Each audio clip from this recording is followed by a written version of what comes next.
Imagine walking into your dorm's mail center, only to see your friend smirking at you, holding a Playboy magazine with your name printed on the label.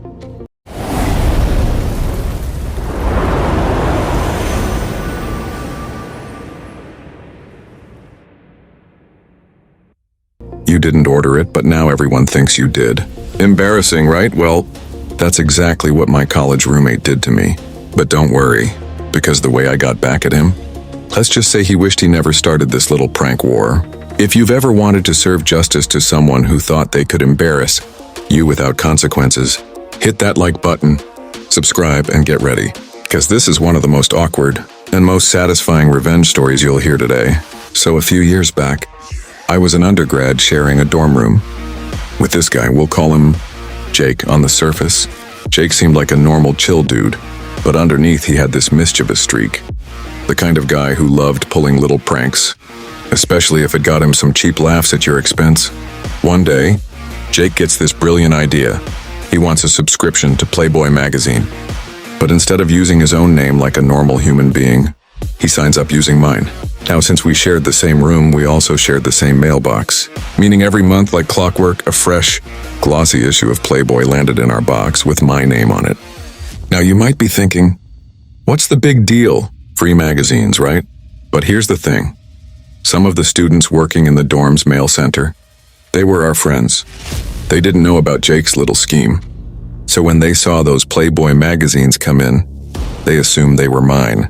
And I'll tell you, nothing makes eye contact more awkward than having your friends hand you a Playboy magazine with a smirk that says, "Oh, so that's what you're into." Meanwhile, Jake, he was loving it. Every delivery was comedy gold to him. He'd sit back grinning, watching me squirm as I tried to play it cool. He thought it was the funniest thing in the world. At first, I tried to brush it off. I told myself it's harmless. But over time, it started eating at me. Every time I saw one of those magazines stuffed into our little mailbox, I felt this flush of embarrassment crawl up my neck. My stomach would knot up before walking into the mail center. And Jake, he'd just be there laughing, like my discomfort was his personal entertainment channel. It wasn't just embarrassment, it was disrespect. Jake wasn't just pulling a prank. He was using me as his shield, making me the butt of the joke while he got away scot-free. And that's when I realized, enough was enough.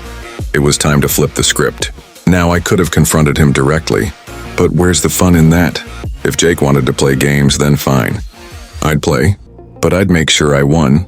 The trick was to hit him where it would sting the most, his reputation. After some thinking, I came up with the perfect plan. Jake thought it was hilarious to sign me up for something embarrassing.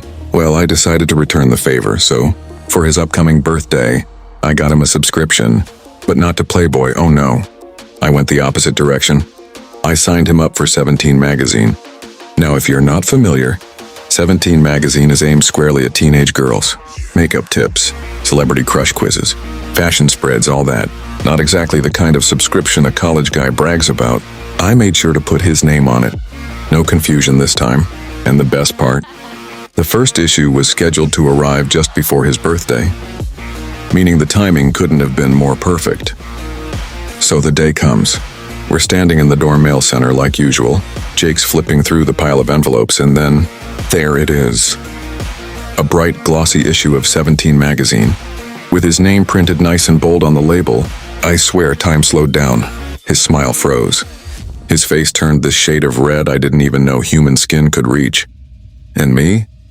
I just stood there, arms crossed, trying not to burst out laughing.